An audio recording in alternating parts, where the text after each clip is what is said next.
PTI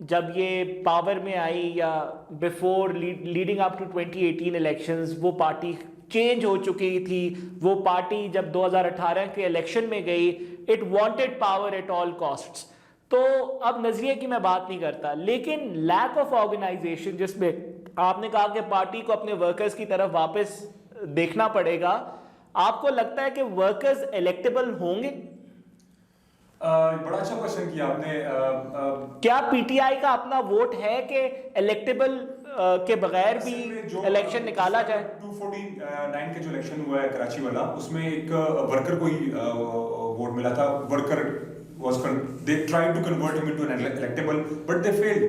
تو میرا خیال ہے اس میں ٹائم لگے گا, بٹ جہاں جہاں انہوں نے ورکرز کو ٹکٹس دیے ہیں, ورکرز کے اوپر ریلائنس انہوں نے کیا ہے, وہاں پہ ان لوگوں کو اچھے ریزلٹس بھی آئے ہیں. ایسے نہیں ہے کہ جدھر انہوں نے ورکرز کو ٹکٹ نہ دیا اور وہاں پہ اچھے ریزلٹس, جس طرح شاہد خٹک کی ایگزامپل ہے, کامران بنگش کی ہے, مراد سعید کی ہے. there is a long list of workers. اب آپ نے کامران بنگش اور مراد سعید صاحب کا نام لیا ہے.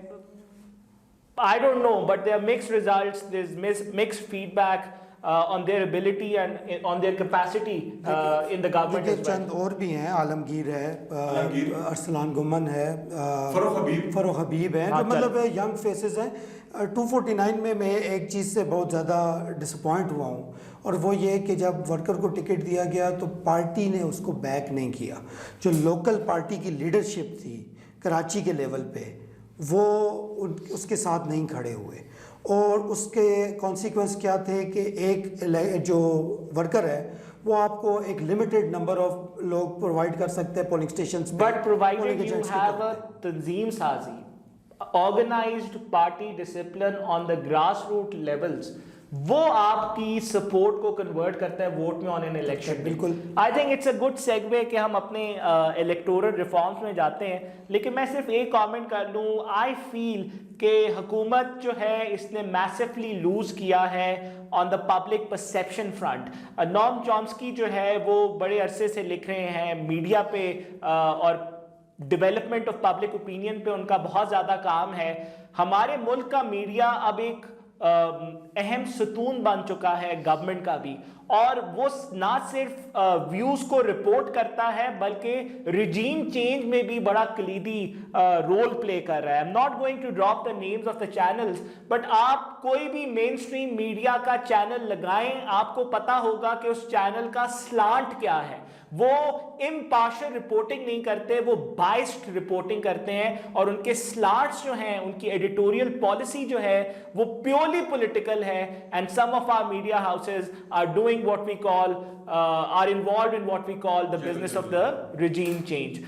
electoral reforms کی بات کرتے ہیں, اور دوبارہ ہم electables سے شروع کرتے ہیں. ہمارا جو اس وقت الیکشن کمیشن آف پاکستان ہے, یہ ملٹیپل لیولز پہ اس کا فیلئر ہمیں نظر آتا ہے. کیا امپورٹنٹ الیکٹورل ریفارمز ہیں, اور ٹیک اٹ اوے, جو آپ کو لگتا ہے کہ بڑے امپورٹنٹ ہیں اس معاشرے کے لیے, جو کہ ہمیں انٹروڈیوس کرنے چاہیے؟ Try and tie it up with the recent ordinances that they're trying to introduce. جو سب سے ریسنٹ جو الیکٹورل ریفارم جو گورنمنٹ لانے کی کوشش کر رہی ہے, جس کے لیے عمران خان نے کافی جدوجہد بھی کی, دھرنا بھی کیا 27 دن کا, اور صرف عمران خان نہیں بلکہ اگر آپ جتنے بھی انالیسس دیکھ لیں, جتنے بھی پاکستان کے بڑے جرنلسٹ ہیں ان کے بھی اگر آپ 8-10 سال کے جو انالیسس اٹھا کے دیکھ لیں, تو وہ الیکٹورل ریفارمس کے اوپر ہر بندہ بات کر رہا ہے. یہ ایک ضرورت سمجھی جا رہی ہے کہ الیکٹورل ریفارمس ہمارے معاشرے کے لیے, ہمارے ملک کے لیے بہت ضروری ہیں. 2013 اور پھر 2018 کے الیکشن میں, جو اس سے پہلے 2017 کا جو الیکشن ایکٹ آیا تھا, اس میں انہوں نے تھوڑی سی کوشش کی کہ الیکٹورل ریفارمس لائیں, لیکن آئی تھنک کہ اس الیکشن ایکٹ تھا, اس نے اس طرح سے ایڈریس نہیں کی پرابلمس جو ہونی چاہیے تھی. بیسکلی جو بھی الیکشن سے ریلیٹڈ کوئی بھی ایشوز ہوتے ہیں تو اس میں اپوزیشن اور جو حکومتی اراکین ہوتے ہیں ان کی آپس میں کنسلٹیشنز ہوتی ہیں, ڈیلیبریشنز ہوتی ہیں, اور اس کے بعد ہی ایک کسی جامع چیز کے اوپر پہنچتے ہیں. میرا خیال ہے کہ حکومتی نمائندے اور اپوزیشن نمائندے دونوں کا یہ فیلئر رہا ہے اس سے پہلے کہ انہوں نے کسی بھی قسم کا کوئی الیکشن ریفارمز لانے میں انہوں نے جو ہے جس طرح ایک پارٹیسپیشن ہونی چاہیے, جس طرح ایک جدوجہد انہوں نے نہیں کی. ابھی جو ریسنٹ جو آرڈیننس کی جو بات چل رہی ہے اس کی الیکشن آرڈیننس کی, اس میں حکومت یہ چاہ رہی ہے کہ وہ ای ووٹنگ اور EVMs electronic voting machines introduce کرائیں, اور حکومت کا یہ دعویٰ ہے کہ اس سے جو مینیپولیشن ہے, ووٹر فراڈ ہے وہ کم سے کم ہوگا, ڈپلیسٹی ہے, یہ ہے ڈپلیسٹی ہے, لوگوں کا ٹرن اوور جو ہے وہ الیکشن میں زیادہ ہوگا, لوگوں کا اس کے اوپر ٹرسٹ زیادہ ہوگا الیکشن ریزلٹس کے اوپر, اور سب سے بڑھ کر جو الیکشن کے ریزلٹس ہیں وہ جلدی ہیں, کہ ہمارے پاکستان میں یہ ایک ٹرینڈ رہا ہے کہ جو الیکشن ریزلٹس ہیں وہ بہت لیٹ آتے ہیں, اس سے بہت زیادہ کنٹروورسیز, وہ تو لیٹ جب لانے ہوتے ہیں تو لے کے آتے ہیں نا. ہاں, لیکن اس میں حکومت کا یہ دعویٰ ہے کہ اس میں آپ کے انسٹنٹ ریزلٹس آئیں گے, اور اس میں دیکھیں ڈاکٹر صاحب, الیکشن ڈے ریگنگ جو ہے وہ ایک آرٹ فارم ہے. مثال کے طور پہ کہ اگر آپ نے کسی کینڈیڈیٹ کے ووٹ گرانے ہوں تو آپ اس پہ اس کی سٹیمپس جو ہیں وہ خراب کرنا شروع کر دیں, تو یہ ایک آسان طریقہ ہے, تھرو ROs اور تھرو ECP آپ اس کے ووٹ جو ہیں ڈسکارڈ کرنا شروع کرتے ہیں, اور یہ ہم نے 249 میں بھی دیکھ رہے ہیں کہ یہی ہو رہا ہے. آپ کو کیا لگتا ہے کہ EVMs, ای ووٹنگ, یا فار انسٹنس اگر اوورسیز پاکستانیز کو رائٹ ٹو ووٹ مل جاتا ہے تو کیا آپ کا الیکشن ڈے جو ہے یہ جنرلی آپ کے یہ ریفارمز کافی ہیں؟ میں سمجھتا ہوں کہ شاید کافی تو نہ ہو, لیکن یہ ایک step in the right direction ہے, کیونکہ دیکھیں ہر الیکشن میں جنرل الیکشنز کو لے لیں, بائی الیکشنز کو لے لیں, ابھی آپ کے ہر بائی الیکشنز میں کنٹروورسی اٹھی ہے, اور ایک سوچنے کی بات ہے کہ اگر ایک حلقے میں پورے ملک میں جب صرف ایک حلقے میں الیکشن ہو رہا ہے اور وہاں پہ کنٹروورسیز ہو رہی ہیں, تو جس ٹائم 272 NA کی سیٹس پہ الیکشن ہوگا اور 7 پروونشل بھی, تو اس ٹائم کس طریقے سے آرگنائز کیا جائے گا, لا انفورسمنٹ ایجنسیز کا کیا رول ہوگا اس کے اندر. ظاہر ہے پولنگ ڈے پہ آپ نے جو بات کی وہ اس ریگنگ کو روکنے میں لا انفورسمنٹ کوئی بھی دیکھیں, آپ جس حلقے سے ہار رہے ہیں, کوئی بھی کینڈیڈیٹ, اب ڈسکا کا آپ کو کیا پریسیڈنٹ ہے کہ آپ فائرنگ کریں اور آپ الیکشن ختم کر دیں, ری الیکشن ہو جائے گا, تو کئی طریقے ہیں. اور یہ میرے خیال میں یہ ایک اچھا پریسیڈنٹ بھی نہیں ہے. اس کی وجہ یہ ہے کہ یہ ایک بہت ایزی اپرچونٹی آپ پرووائڈ کریں کسی بھی حلقے میں یہ کام کرنے کی. دوسری چیز جو آپ نے کہی ہے کہ اوورسیز پاکستانی, میں سمجھتا ہوں یہ ان کا فنڈامنٹل رائٹ ہے ایز سٹیزن آف پاکستان, اور ان کے یہاں پر سٹیک ہے, اور ایز لانگ ایز ان کا سٹیک ہے اور آپ ان کو جب سٹیزن شپ آفر کر رہے ہیں تو پھر آپ ان کو ان کا فنڈامنٹل رائٹ کیا وقار, کیا ان کا رائٹ ہے, they choose to go abroad, they are not here, ان کا کیا رائٹ ہے, وہ ملک میں رہتے نہیں ہیں, وہ یہاں پہ حکمران ہم پہ مسلط کریں گے امریکہ اور یورپ سے ووٹ کر کے. اصل میں آپ کی بات ٹھیک ہے, لیکن پاکستان کا ایک سب سے بڑا جو آج کل ایشو چل رہا ہے وہ ہے اکنامک, جو ہمارے پرابلمز ہیں, ایڈورسٹیز چل رہی ہیں, اس میں اوورسیز پاکستانیز کا ایک بڑا سگنیفیکنٹ رول ہے, اس کو ہم ڈینائی نہیں کر سکتے. ان کی ایک اٹیچمنٹ ہے اس ملک کے ساتھ, ظاہری بات ہے وہ یہاں سے بلانگ کرتے ہیں وہ لوگ, اور سب سے بڑی بات کہ ایک بہت بڑا جو ہمارا پاکستان کا جو ذرائع مبادلہ ہے وہ اوورسیز پاکستانیز کے تھرو جو ہے ہمارے پاکستان میں آتا ہے, جس سے ہمارا جو کرنٹ اکاؤنٹ ڈیفیسٹ ہے یا جو ہمارے ڈالرز کے ذخائر ہیں وہ بڑے اس کے ساتھ جو ہے کنسولیڈیٹنگ پوزیشن میں آ جاتے ہیں. ادروائز میرے حساب میں بھی جو عمران خان کا یا جو PTI کی گورنمنٹ کا جو ایک وجہ ہے ان کو رائٹ آف ووٹ دینے کی, اس میں فنڈامنٹل رائٹ کے ساتھ ساتھ یہ جو ان کا جو ایک رول ہے ہماری اکانومی کی اپ لفٹ میں, اس وجہ سے شاید یہ گورنمنٹ چاہ رہی ہے کہ ہم ان کو, کیونکہ وہ پیسہ بھیجتے ہیں اس لیے ان کو ہم نے ایک کانسٹیچوئنسی ان کی کریٹ کرنی ہے. اب یہ کانسٹیچوئنسی کریٹ ہوگی یا یہ کانسٹیچوئنسی ٹو کانسٹیچوئنسی ووٹ آئے گا, آپ کو کیا لگتا ہے کہ اگر اوورسیز پاکستانی ووٹ بھی کرتا ہے, would it have a significant bearing on the overall election results also? شاید اتنا نہیں ہو, سوائے ان کے جو بہت کلوز حلقے ہوں, کیونکہ جب یہ ڈیوائیڈ ہوں گے ووٹ, اور میرے خیال میں کانسٹیچوئنسی ٹو کانسٹیچوئنسی ہی یہ ہوگا, اور وہی جو ہے وہ سینس بھی ایکچولی وہی بنتا ہے, کیونکہ ان کا سٹیک جو ہے وہ ان کے پرٹیکولر ایریا میں ہے. دیکھیں ایک اوورسیز پاکستانی باہر ہو سکتا ہے, اس کی فیملی یہاں پر ہے اور اس کی فیملی اس کو ریپرزینٹ کر بھی رہی ہوتی ہے, تو ظاہر ہے اس نے ان کا سٹیک بھی دیکھنا ہے, اس نے اپنے علاقے میں جو اس کی انویسٹمنٹ ہے, جو اس کی پراپرٹی اور ایسٹس ہیں, ان کا سٹیک بھی دیکھنا ہے. تو میرے خیال میں شاید اتنا کتنے آپ کو اوورسیز تقریباً جو ہے وہ لاسٹ جو 2017 تھا تب 40-45 لاکھ تھے جو اب میرے خیال میں 60 لاکھ سے تجاوز کر گئے ہوں گے، شاید وہ اوپر جائے. بٹ جنرلی آئی فیل کہ یہ تینوں ایشوز جو اس وقت جس طرح وقار نے بات کی کہ پہلے بھی کوئی سیریس ریفارمز کی طرف بات نہیں ہوئی تھی، یہ تینوں ایشوز بھی آپ کے الیکٹورل ڈے فراڈ یا ابیوزز یا irregularities کو ایڈریس نہیں کریں گے. جنرلی آپ کے سسٹمیٹک کرپشن جو کہ آپ کے الیکشنز کے ساتھ جڑی ہوئی ہے اس کو بھی ایڈریس نہیں کریں گے. لال خان ایک فیمس پاکستان کے لیفٹ لیننگ اکیڈیمک رائٹر تھے. جب میں راوی کا مدیر تھا تو انہوں نے لکھا ہمارے لیے کہ ہماری جو ڈیموکریسی ہے وہ ری انفورسنگ ہے. مثال کے طور پہ وہ لوگ جو 9 to 5 کام کرتے ہیں اور جو آپ کے کریم ہے، جو آپ کے بہترین لوگ ہیں، سیاست ان کے لیے کبھی بھی نہیں ہے، نہ ہی ان کو انسینٹیوائز کرے گی، نہ ہی یہ لوگ اوپر آ سکیں گے. وہی لوگ، وہی فیملیز، وہی دھڑے، because there so much money involved in our election now, اور پارٹی فنڈ کے نام پہ جتنا پیسہ یہاں پہ چلتا ہے، because of that the best in the society they don't really find we don't see them rising to the top in our political landscape, and this is true across the spectrum. تو یہ جو issue ہے کہ ہماری جمہوریت is جمہوریت for the elite, democracy for the elite, اس issue پہ آپ کو کیا بات کرنا چاہیں گے کہ اس کو کس طرح سے ایڈریس کیا جائے؟ ہمار اس پہ بات کرنے سے پہلے ایک پوائنٹ ہم جو بالکل اگنور کر رہے ہیں وہ یہ کہ ہم یہ کہہ رہے ہیں کہ ریگنگ ہو رہی ہے. ٹھیک ہے، ہم یہ نہیں کہہ رہے کہ ریگنگ ہر جگہ ریگنگ نہیں ہے، بعض جگہ پرسیپشن آف ریگنگ ہے. اور میرا یہ کہنا ہے کہ دیکھیں، ریگنگ کا الزام تو ڈونلڈ ٹرمپ نے بھی لگایا تھا.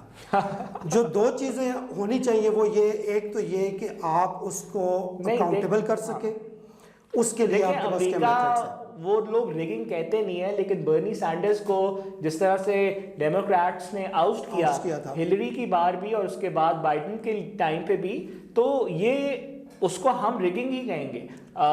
امریکہ کے نظام میں بھی گیپس ہیں اور ہر نظام میں گیپس ہیں، ہر نظام میں. ایک جو چیز میں ریکویسٹ کرنا چاہتا ہوں آپ کے توسط سے، سب سے اگر ہم اس چیز کو ہائی لائٹ کریں کہ جو میڈیا رپورٹنگ ہے ریزلٹس کی، ہاں، وہ جو ہے ایک پرسیپشن کریٹ کرتی ہے. جو بھی آپ نے بات کی تھی کہ میڈیا کے سلانٹس ہیں، پولیٹیکل ایجنڈاز ہیں، اور ہر چینل پہ آپ کو ایک ویریبل رزلٹ آتا ہے.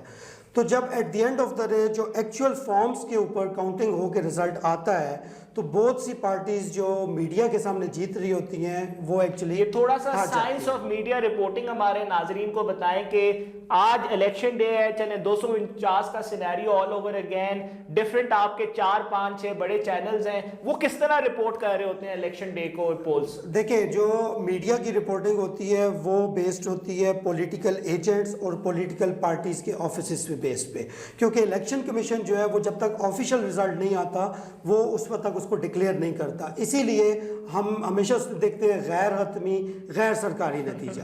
اب at the end of the day ہو یہ رہا ہوتا ہے، اور وہ جو پولیٹیکل ایجنٹس یا وہ لوگ ہوتے ہیں وہ ظاہر ہے وہی ریزلٹس پش کرتے ہیں جو کہ ان کے حق میں، جو ان کے حق میں ہوتے ہیں. جو کئی جگہوں پہ تو خیر ان کے ایجنٹس ہوتے ہی نہیں ہیں پولیٹیکل پارٹیز کے، لیکن جب ہوتے بھی ہیں تو انیشیل ریزلٹس ہر پارٹی وہ رپورٹ کر رہی ہوتی ہے جو کہ ان کے فیور میں آتے ہیں، اور میڈیا ان کو اسی طریقے سے مینیپولیٹ کر رہا ہوتا ہے، ایک پرسیپشن بنا رہا ہوتا ہے، ایک ویو کی پرسیپشن کریٹ کر رہا ہوتا ہے. اب آپ دیکھیں 249 میں جب تک فارم 45 نہیں آئے تھے، 3 بڑی پارٹیاں جو تھیں پی پی پی، پی ایم ایل این اور ٹی ایل پی، تینوں اپنے اپنے آفیسز میں آخر تک سیلیبریٹ کر رہے تھے. تینوں نے ٹویٹر پہ ٹرینڈز چلائے ہوئے تھے کہ وہ یہ سیٹ جیت گئے ہیں، جبکہ سرکاری نتیجہ ابھی جو ہے وہ رہتا تھا.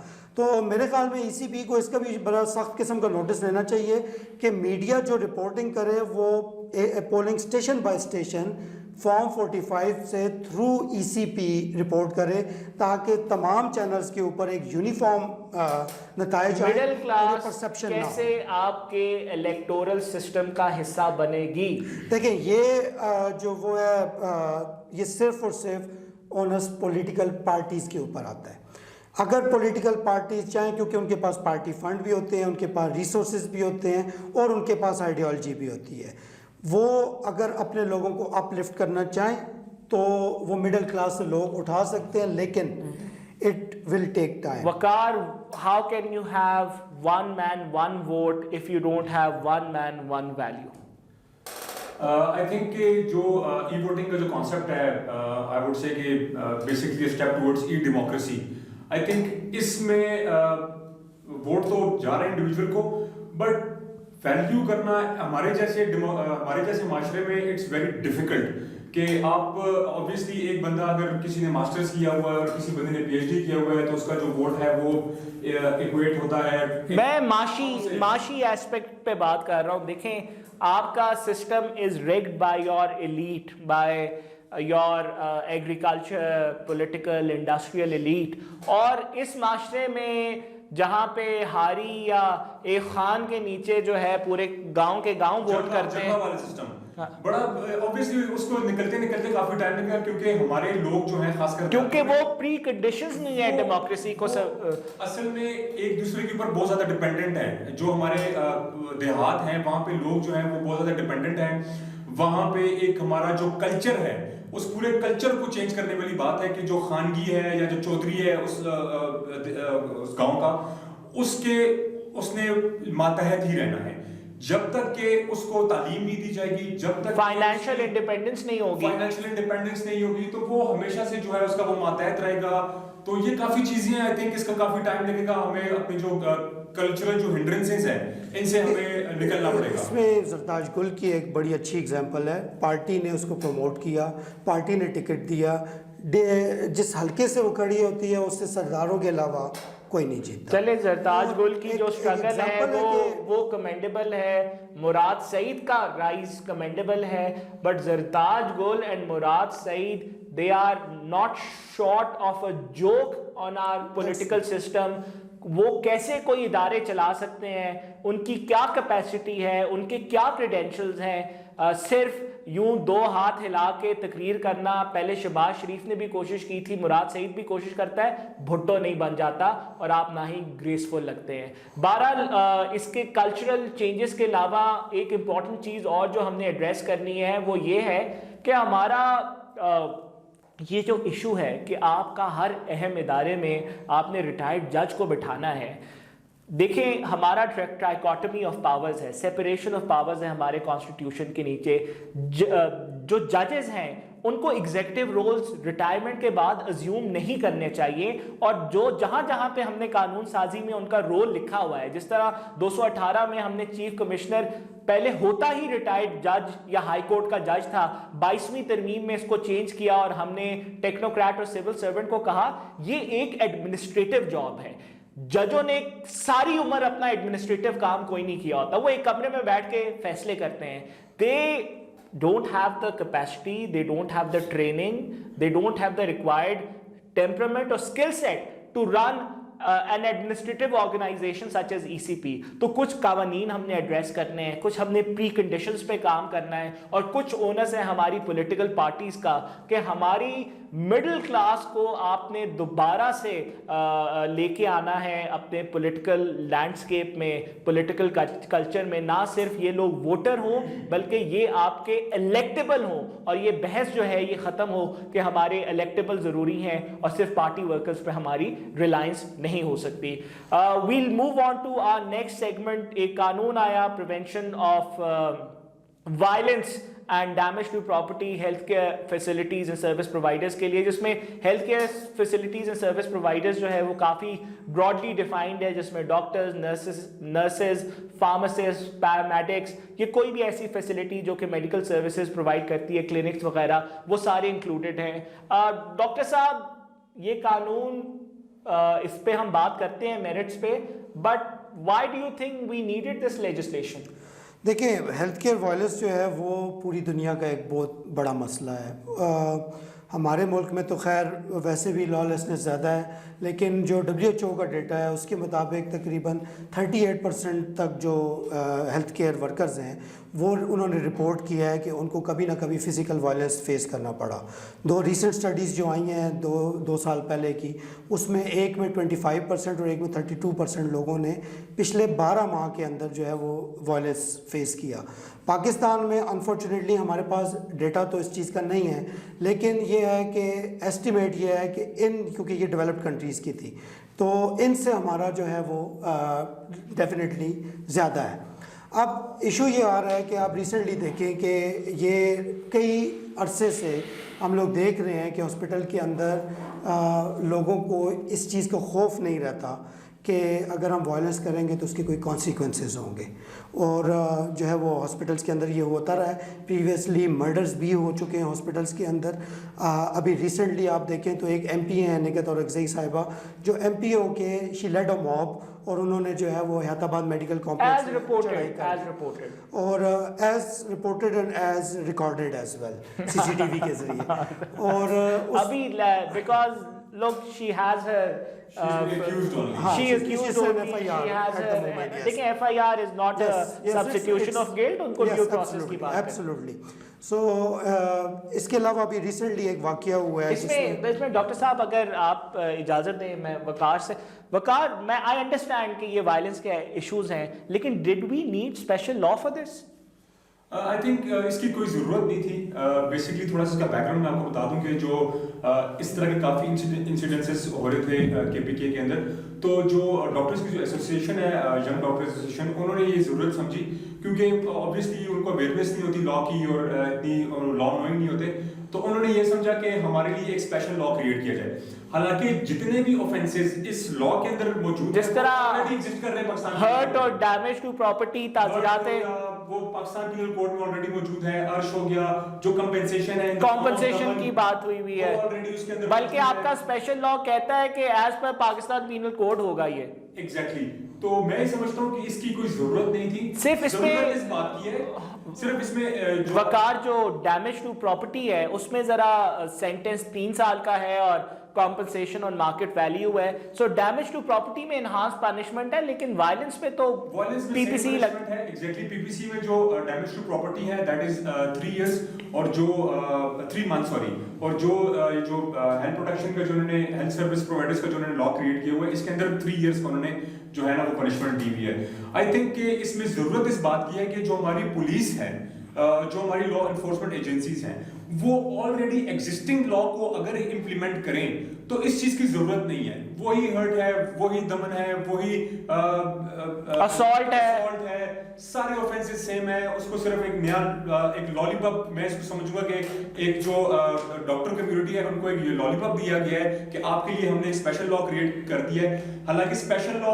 ادھر کریٹ ہوتے ہیں جہاں پہ ایک نئے قسم کا کوئی افینس کریٹ ہو جائے، جس طرح الیکٹرانکس کرائم ہے یا کوئی ٹیررزم ہے، اس سے ریلیٹڈ اگر کوئی نئے قسم کا کوئی جنم لیتا ہے کوئی کرائم، تب آپ کوئی اسپیشل لا کریٹ کرتے ہیں. اس کے لیے اسپیشل لاز ہوتی ہیں، اسپیشل اس کے لیے. اور دیکھیں ایشو یہ ہے کہ آپ نے اگر ڈیٹرنس کریٹ کرنی ہے تو ہماری doctor community is not first among equals. ہر ایک کو نقصان ہوتا ہے ڈیمیج ٹو پراپرٹی، ہر ایک کو. اگر آپ سب کا خون لال رنگ کا ہی ہوتا ہے، آپ پنشمنٹس پی پی سی کے نیچے انہانس کر دیں.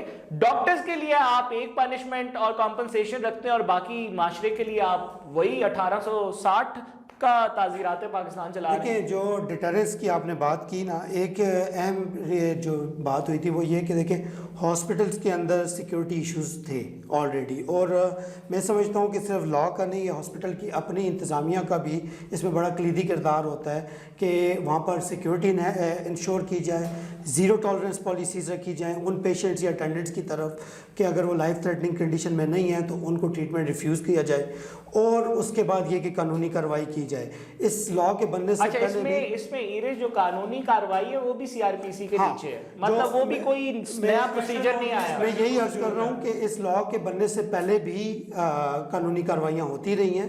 بات صرف یہ ہے کہ پرسو نہیں ہوتی تھی، اور اب غالباً جو ہے وہ ایک ڈیٹرنس کے طور پہ کہ وہ لا ہوگا، اس لا کو ہاسپٹل میں ڈفرینٹ جگہوں پہ ڈسپلے کر کے اور ایک اویئرنیس کریٹ کی جائے گی تاکہ لوگوں کے سامنے جس ٹائم اگر وہ ایکشن لے بھی رہے ہیں ایسا تو ان کے سامنے ایک لا موجود ہو سامنے کہ ہاں اس کے اگینسٹ ہم لوگ کو ایک special. I hope that this law does not turn out to be a paper tiger like so many other laws that we've introduced in our parliaments. I think it was a very fruitful discussion. Thank you for taking part in this. ہم آپ کے ساتھ اگلے episode میں نئے topics لے کے آئیں گے. Until we meet again, thank you so much.